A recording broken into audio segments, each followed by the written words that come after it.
I'm using my time here at the Pillow Lab residency to develop a work called Studio Theatre, which will open at the Museum of Modern Art in 2022.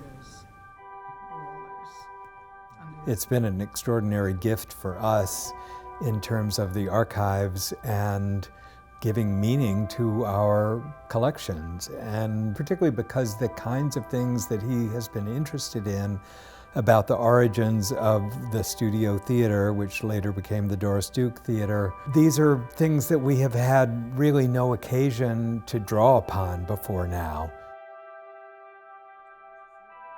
This sort of footage, you think, well, when would we ever need that? Or when would anybody ever care about that? But then you recognize later on, for whatever reason, like, oh my God, how great that we have this.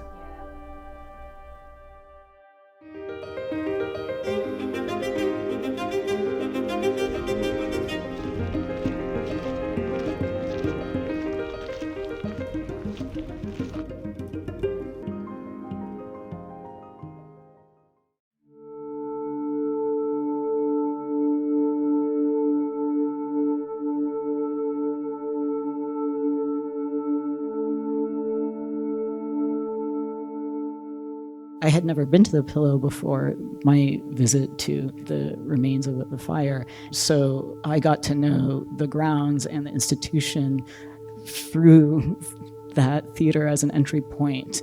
Through this project, I'm not trying to necessarily tell the story of the theater, but to work with the theater, use the theater to tell the story of Jacob's Pillow and of maybe dance history more broadly. It was so striking to me to see the pieces that I had held together despite this event. And there were also moments where things had fused together that were previously separate.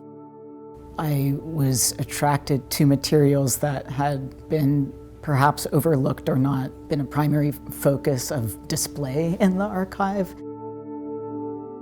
I was interested in Norton himself as a finding aid.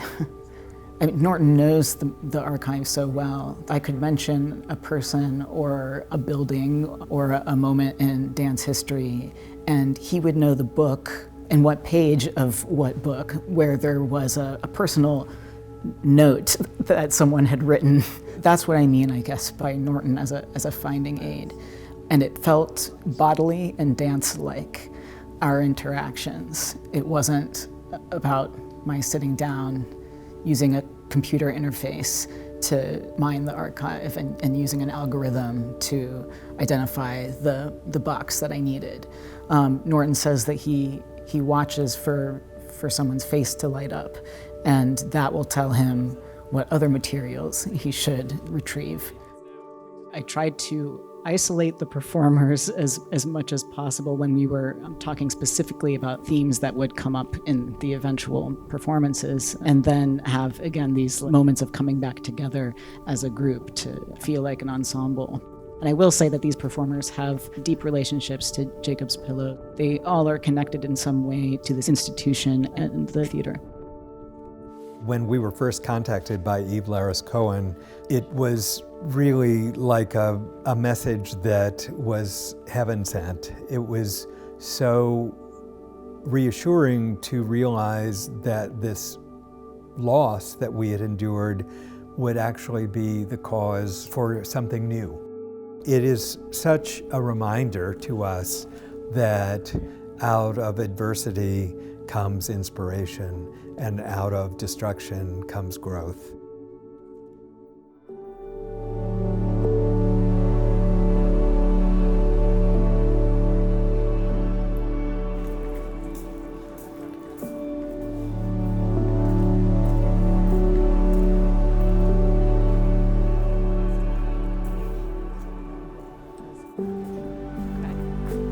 So that's the third edition, right? That's what was going up last year.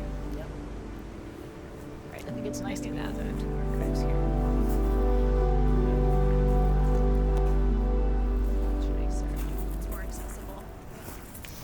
It's cozy in there.